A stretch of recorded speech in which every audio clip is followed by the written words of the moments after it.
আওয়ামী লীগ দিনের পর রাতে করে, তারপরেও তাদেরকে সমর্থন দেয়।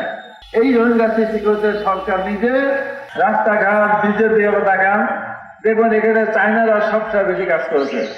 সমস্ত অর্থনীতি তাদের হাতে চলে গেছে, পাশাপাশি ভারত। কিন্তু তাদের সাথে আমাদের এত সম্পর্ক, সরকার ভোট করে না, ভোট হয় না, একটাবার নির্বাচন করে, দিনের ভোট রাতে করে, তারপরেও তাদেরকে সমর্থন দেয়। নির্বাচনের সময় তাদের আর্থিকভাবে সহায়তা করে ওই সরকারের ক্ষমতা রাখার জন্য। কিন্তু মায়ানমারের বিষয়ে তারা কোনো সময়, মানে রোহিঙ্গাদের বিষয়ে তারা কোনো সময় কোনো কথা বলে না। কিছু রোহিঙ্গা যদি ভুলক্রমে বা জীবন বাঁচানোর জন্য তারাও ভারতে যায়, সেখান থেকে আমাদের দেশে পাঠিয়ে দেয়। আরো কোনো সময় বিগত ফ্যাসিস্ট সরকারের সাথে কথা বলে আলোচনা করে সরকারের পক্ষে কোনোদিন কোনো অবস্থান নেয়নি। আজকে আমি বলি রোহিঙ্গা সমস্যার সৃষ্টি কেন হলো? যেদিন রোহিঙ্গারা প্রথম আসলো সেদিন আমি বলেছিলাম এই রোহিঙ্গা সৃষ্টি করতে সরকার নিজে, সরকারের প্রধানমন্ত্রী নিজে। কেন? উনি চায়নায় গিয়েছিলেন। চায়না যাওয়ার পরে আলোচনার বিষয়বস্তু ছিল না।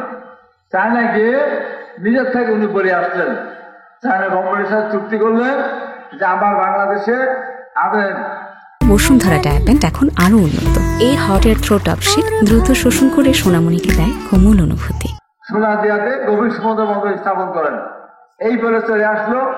আসার পরে ভারত সেখানে যখন বাধা দিল, তখন তারা আবার বললো যে না, হবে না। তখন বললো যে ঠিক আছে, আমরা তাহলে জয়েন্ট ভেঞ্চারের মাধ্যমে করি। তারপরেও ভারত যখন রাজি হলো, কিন্তু বাদ হয়ে গেল। এইরকম ভাবেই এই সমস্যার সৃষ্টি করেছে আওয়ামী লীগ। এখন সেই ৭২ থেকে ৭৫ সালে যে সরকার ছিল, সেই সরকার এই পার্বত্য চট্টগ্রামে যে সমস্যার সৃষ্টি করে এসেছে এবং পরবর্তী সময় আবার নূতন করে চুক্তি করার মধ্যে দিয়ে আরেক সমস্যার সৃষ্টি করলো। এবং আজকে যে আমাদের রোহিঙ্গারা এসেছে, সেখানে সরকারের ব্যর্থতার কারণে আজকে আমাদের দেশের এই অবস্থা। সব মিলে বললে এইটুকু বলা যায়, এই বাংলাদেশের আজকের এই অবস্থার জন্য বিগত ফ্যাসিস্ট সরকার দায়ী।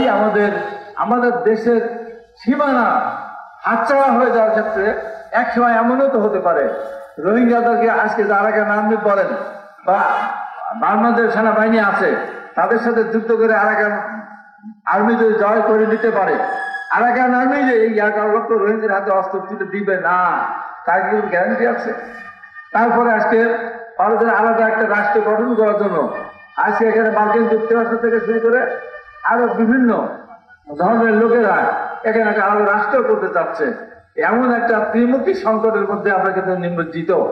এই ত্রিমুখী সংকট যদি সরকার ঠিক মতো আমাদের না নেয়, তাহলে আমাদের ভাইরা এখানে যেটা বললেন, তাদের নিজেদের জীবন দিয়েছে ওখানে,